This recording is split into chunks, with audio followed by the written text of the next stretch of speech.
tri-brain trauma therapy usually begins by accessing the cognitive field or human brain lodged in the prefrontal cortex. The purpose here is twofold. It is important to understand how the client has used their problem subconsciously and to understand their particular worldview, which often emanates from early traumas in their life.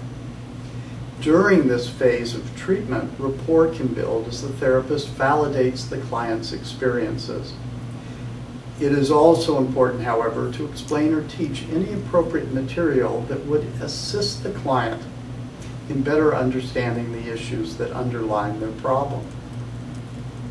One of the main components of this process is to help the client to identify the 1 to 5 key repetition compulsions stemming from the unresolved issues originating from their childhood. This number is the average for most people.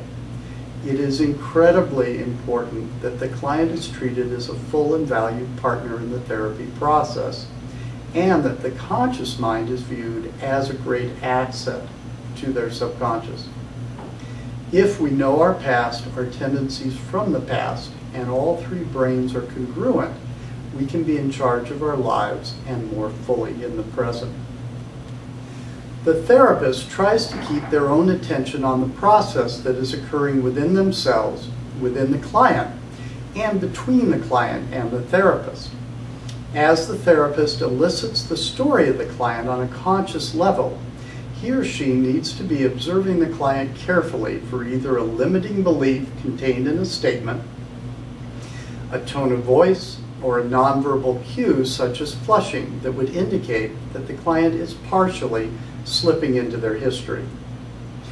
A basic assumption of tri-brain trauma therapy is that the client is an adult and in the present.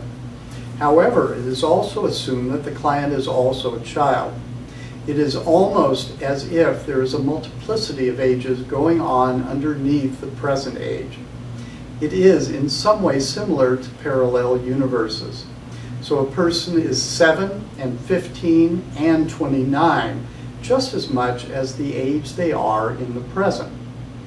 Any unresolved trauma, whether small or large from any other age of the client's life, at times will spontaneously show itself. This occurs when a cue happens, either internally or externally. When this happens, the client goes into a spontaneous hypnotic age regression that is either total or partial.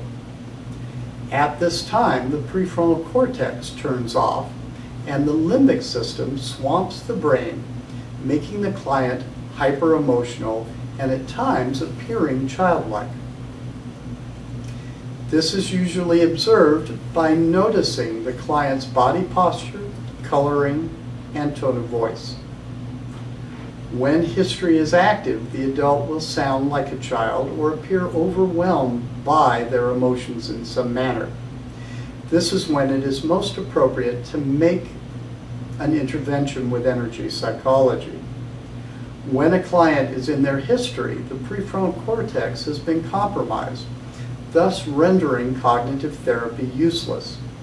It is important to remember that the cognitive component, including education, is also helpful, but that component is best utilized after the energy psychology has been done and debriefing is initiated.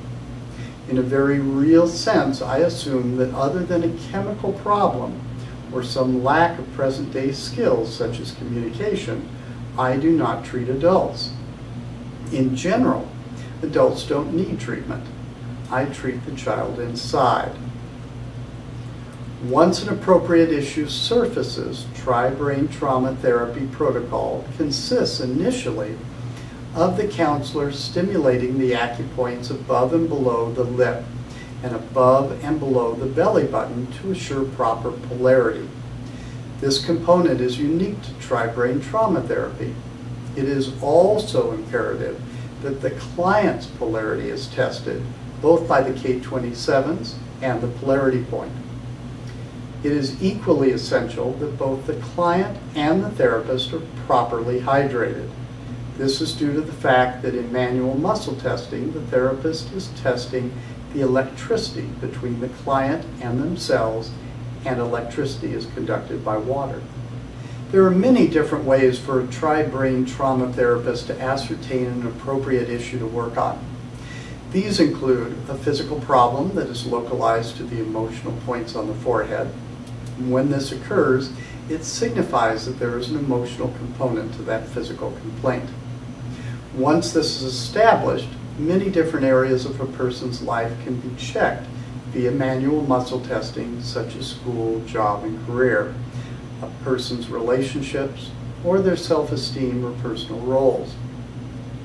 As the therapist tests a strong indicator muscle while saying concept of job, for instance, if the muscle weakens, it means that there is a disturbance for the client about the job or career.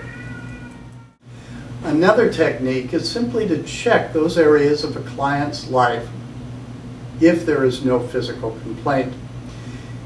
It is also possible to find the issue by asking the client to make a declarative statement, such as "I want to quit smoking." If the muscle becomes weak, that indicates that the client is not congruent with that self-statement. A therapist can also check via muscle testing by saying the concept that you want to quit smoking. In this example, if the muscle weakens, it would indicate that the client is congruent with that statement.